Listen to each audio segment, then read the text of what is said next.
In the winter of 1918, a 14-year-old orphan lay inside a ground-floor room in the Garhwal Mountains, guarding 40 goats.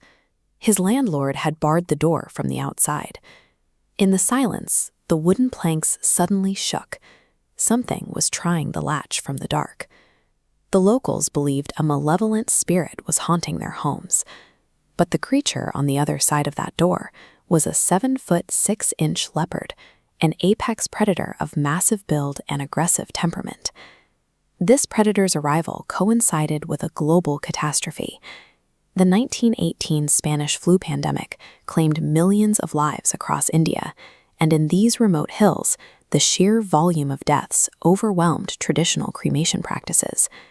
Many bodies were left in the forest, providing local leopards with an abundant, unnatural food source.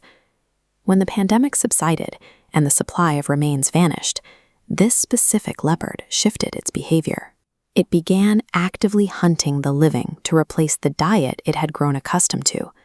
A human tragedy had inadvertently created a man-eater, trapping the mountain region in an 8-year cycle of predation.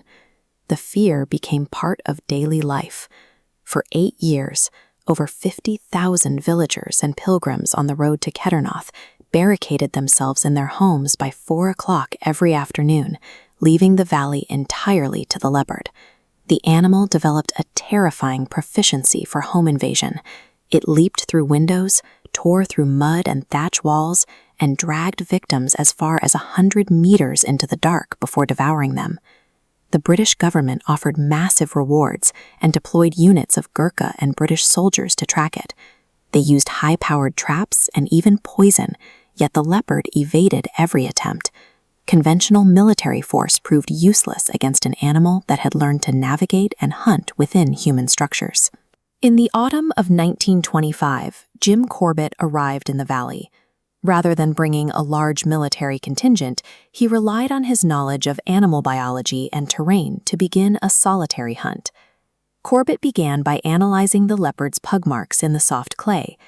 The tracks revealed a large, elderly male with a healed trap injury, confirming this was a seasoned survivor that had learned to avoid human equipment. To find the animal, Corbett listened to the jungle folk. He used the specific alarm calls of monkeys, birds, and deer to map the predator's movements through the dense scrub. He constantly monitored the wind. Even a slight breeze blowing toward the leopard would carry a human scent, alerting the animal to his presence before a shot could be taken. By isolating these physical signs, Corbett gained an advantage that brute force and mass deployments had failed to provide. The danger of this method became clear one night after Corbett failed to bait the leopard. He was forced to walk back to his bungalow in pitch darkness, navigating a path where he felt vulnerable at every turn. The next morning, Corbett returned to the path to check the trail. He found his own boot prints from the night before, and inside each one was the fresh, clear mark of the leopard's paw. The leopard had not been hiding.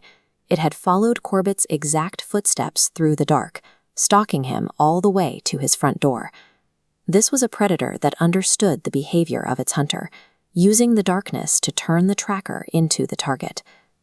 The discovery shattered any sense of safety. Corbett realized he was dealing with an animal that was actively hunting him. By May 2, 1926, the hunt reached its breaking point. Corbett decided to wait for the leopard in a location he knew the animal frequented, accepting a confrontation on the predator's terms. Near the village of Golabrai, he climbed into a mango tree overhanging a mountain path. He tied a goat with a bell to a stake below to act as a lure. During the night, the lamp Corbett brought failed, leaving him in total darkness.